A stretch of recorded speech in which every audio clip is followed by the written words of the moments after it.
संकट के समय में ही मित्रों की पहचान होती है, संकट के समय में ही दोस्तों की पहचान होती है। यह सबसे मुश्किल का वक्त है पार्टी के लिए, जब हमारे पार्टी के मुखिया अरविंद केजरीवाल जी जेल में हैं, एक ऐसे शिक्षा मंत्री जिसकी पूरी दुनिया में तारीफ होती है मनीष सिसोदिया जेल में है, एक ऐसे स्वास्थ्य मंत्री जिन्होंने मोहल्ला क्लिनिक का मॉडल दिया जेल में है, मुझे 6 महीने उठा के जेल में रखा।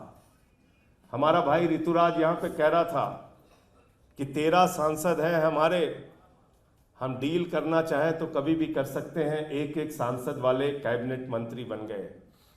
ये आम आदमी पार्टी है, आंदोलन के कोख से निकली हुई पार्टी है। हम यहां लीडर बनने आए हैं, डीलर बनने नहीं आए।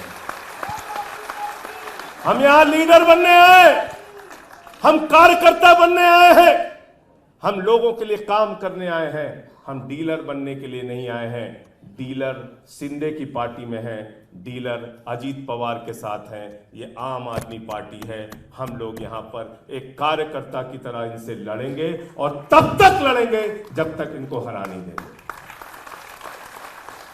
इतना अहंकार देश के प्रधानमंत्री को, 400 पार 400 पार 400 पार का नारा दिया। कितनी सीटें आई? 240। और किन परिस्थितियों में?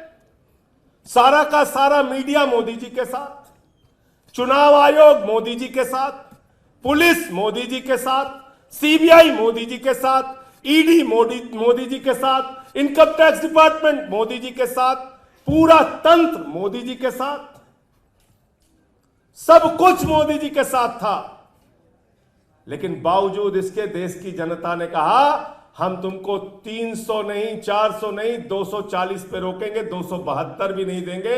मैंने तो पूरे चुनाव में एक ही नारा दिया, जो लोग कह रहे हैं 400 पार 400 पार 400 पार, जनता कह रही है तड़ी पार तड़ी पार तड़ी पार। और कैसी पार्टी है ये?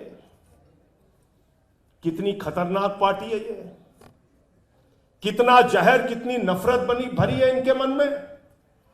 पहले मुसलमानों को गाली दिया, फिर सिखों को गाली दिया, फिर ईसाइयों को गाली दिया, फिर बौद्धों को गाली दिया, फिर जाटों को गाली दिया, फिर मराठों को गाली दिया, फिर किसानों को गाली दिया, फिर पहलवानों को गाली दिया, अब अयोध्या वासियों को गाली दे रहे हैं, हिंदुओं को गाली दे रहे हैं। अरे अयोध्या में भगवान श्री राम ने तुमको हराया है, तुम्हारे अहंकार को तोड़ने का काम किया है। क्योंकि भगवान श्री राम का संदेश था कि मुझे रावण का भी अहंकार पसंद नहीं है, मोदी का अहंकार तो उसके आगे कुछ भी नहीं है। इतना अहंकार। क्या गाना गा रहे थे भाजपाई? जो राम को लाए हैं हम उनको लाएंगे। कह रहे थे कि नहीं कह रहे थे? भगवान श्री राम की इतनी छोटी फोटो, मोदी जी की इतनी बड़ी फोटो, मोदी जी बड़े भगवान बन गए थे, उनका हाथ पकड़ के लेके जा रहे थे। और मैं अवध का ही रहने वाला हूं, सुल्तानपुर कुशभवनपुर जिसको कहते हैं, रामपथ गमन मार्ग है एक, रामपथ गमन मार्ग अयोध्या से लेके चित्रकूट तक। तो अयोध्या हारे, सुल्तानपुर हारे, प्रतापगढ़ हारे, प्रयागराज हारे, कौशाम्बी हारे, चित्रकूट हारे, रामपुर हारे, सीतापुर हारे, सभी जगह इनका सफाया हो गया, सफाया। और मैं कहता था चुनाव के पहले कि भाजपाइयों हर जगह भ्रष्टाचार करना, प्रभु श्री राम के मंदिर में चंदा चोरी मत करना।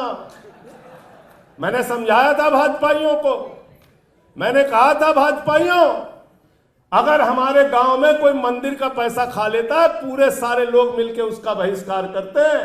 अयोध्या के लोगों ने देखा भगवान श्री राम के नाम पे लोग चंदा चोरी कर रहे हैं, वहां से इनका सफाया करने का काम किया। बोले चंदा चोरों की खैर नहीं है, चंदा चोरों की खैर नहीं। क्या कह रहा था इनका एक प्रवक्ता? कहता है भगवान जगन्नाथ जो है वो नरेंद्र मोदी के भक्त है। संबित पात्रा ने कहा, गलत तो नहीं कह रहा हूं मैं, कहा ना, कहा, कहने लगा भगवान जगन्नाथ नरेंद्र मोदी के भक्त हैं। मैं उड़ीसा में रहा हूं, उड़ीसा के लोग जो है हमारे, वो कहते हैं जगत रो नाथ हो, जगन्नाथ हो, पूरे जगत के नाथ है भगवान जगन्नाथ। और मोदी जी कह रहे हैं, उनकी पार्टी कह रही भगवान जगन्नाथ मोदी जी के भक्त हैं। नड्डा साहब ने कहा, अरे मोदी जी तो देवताओं के देवता हैं, और सब कुछ छोड़ दीजिए। मोदी जी ने कहा मेरा जन्म बायोलॉजिकल नहीं हुआ है, मैं अवतार हूं, अवतार। बताइए आप, यहां आतिशी जी बैठी हैं। अब अगर मान लीजिए पानी से संबंधित कोई समस्या हो गई, तो हम तो आतिशी जी को खोजेंगे ना, हाड़ मास का एक व्यक्ति चाहिए जिससे हम बात करें।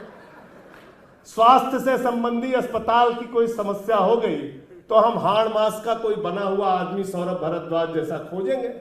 अब मान लीजिए अवतार होते तो हम इनको कहां खोजते। अब हम लोग जाएंगे प्रतिनिधि मंडल लेके, सांसदों का हमारे साथ संदीप पाठक होंगे, सब लोग मिलके जाएंगे कि भाई किसानों को एमएसपी दो, किसानों को एमएसपी दो। बोले भगवान से तो आप मिल ही नहीं सकते, वो तो अवतार है, जब मन होगा उनका आएंगे। तो प्रधानमंत्री जी हमारे अवतार हैं, अवतार है। 240 पे रुक गए हैं। और आज मेरी बात नोट कर लेना, एक सरकार एनडीए की चली थी 13 दिन, दूसरी चली थी 13 महीने, उससे पहले मोदी जी की विदाई होनी है। मोदी जी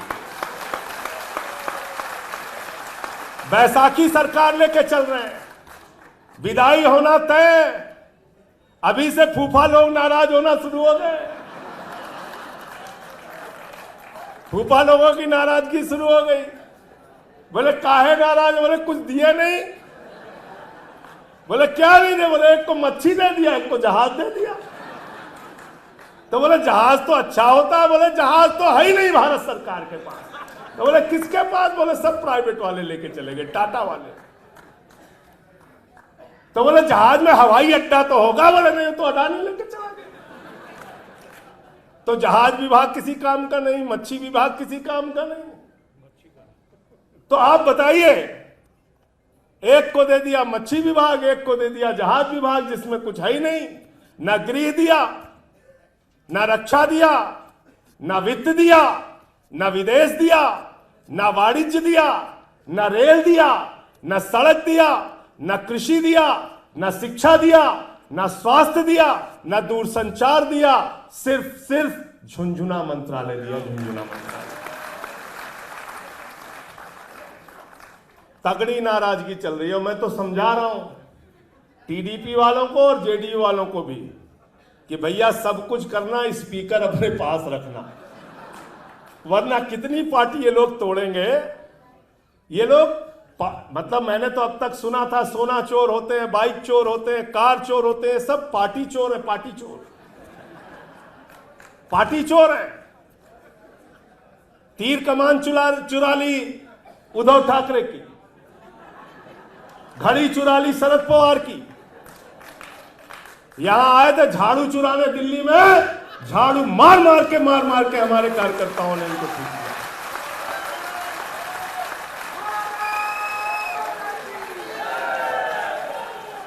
एक को पंजाब में ले जा पाए, एक को पंजाब में ले गए, हमारे सांसद को बीजेपी से चुनाव लड़ाया।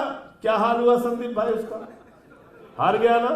क्या नंबर पे था, दूसरे कि तीसरे नंबर पे पहुंचा दिया जनता ने। एक यहां पे गए थे हमारे मंत्री जी, उनको कितना वोट मिला भाई, 5000 वोट सांसदी के चुनाव में मिला।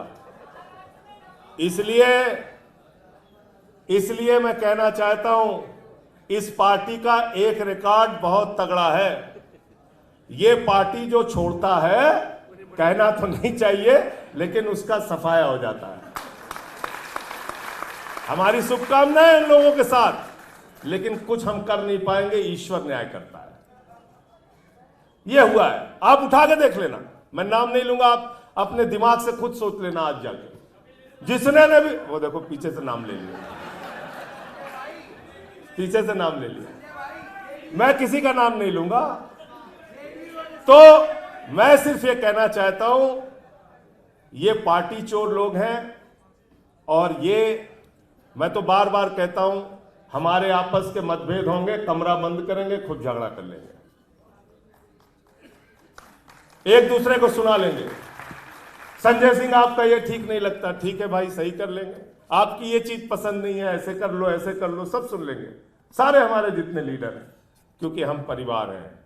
लेकिन हमारे परिवार के सदस्य को भाइयों में कई बार गांव में दीवार खड़ी हो जाती है कि नहीं, झगड़ा होता है भाइयों में आपस में। लेकिन अगर पड़ोसी कोई लाठी लेके आता है तो दोनों भाई मिल के मारते हैं उसको। होता नहीं होता, बताओ, होता है कि नहीं होता है? तो हम आपस में जो भी मतभेद होगा, जो भी बातचीत होगा, जो भी एक दूसरे से गुस्सा नाराजगी होगी, हम बैठेंगे घर के अंदर, उस सारी नाराजगी को दूर करके गले मिलके।